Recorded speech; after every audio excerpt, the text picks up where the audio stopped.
Hi, I'm Juliet Ellis, Executive Director of Urban Habitat. We're an organization that has been working on transportation justice issues since 1989 and have been able to win $500 million regionally for resources allocated to support transit-dependent riders in the Bay Area. And while that's extremely important work, what we're finding, what we're hearing from our allies throughout the country is regional work is important, but it's not enough.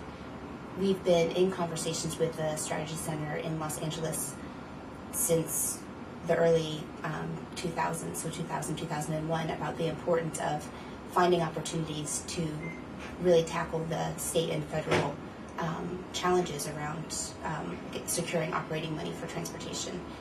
And there, until today, until this weekend, there has never been the appropriate vehicle to bring all of our organizations together to really focus on the federal transportation bill. And so while we've had some successes in the past, kind of tinkering on the margins of what I would say other organizations and other movements' agendas around transportation at the federal level, there hasn't been a strong vehicle that is really around transportation justice and transportation equity with bold demands and that builds consensus among our organizations that represent a low-income and communities of color base. And so we're extremely, extremely excited for the opportunity for all of our organizations to get together under the administration, the new administration in Washington, D.C., where there's this window of opening around bringing back these issues around civil rights and around communities that have been left out and really pushing the debate around is it roads or public transit that should be resourced and how should they be resourced and is it happening equitably?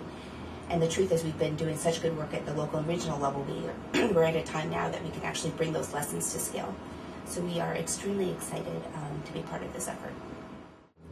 Hi, I'm Bob Allen with Urban Habitat, and I work on the Transportation Justice Program.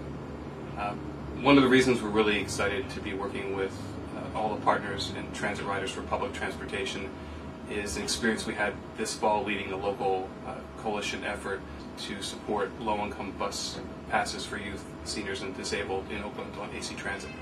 It was a really exciting campaign. It gave us a lot of confidence that we could build real power in the East Bay around transit justice issues.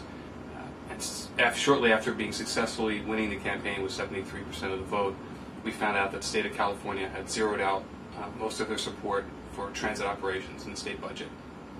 And I think that was one of the moments where we sat down and we talked with our allies and the groups we worked with on the campaign and said, we need to focus not just on the state, but what's happening in the upcoming federal authorization.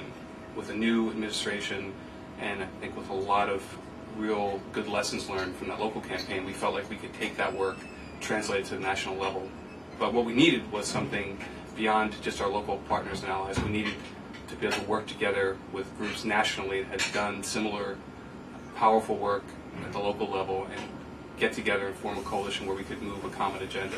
So that was one of the reasons we're really, really excited about this initiative. I think we've shown that we can do it locally. We've shown that we can change our MPOs, funding decisions, and reframe the issues in a way that shows the transportation injustice that's common throughout bus systems throughout the country.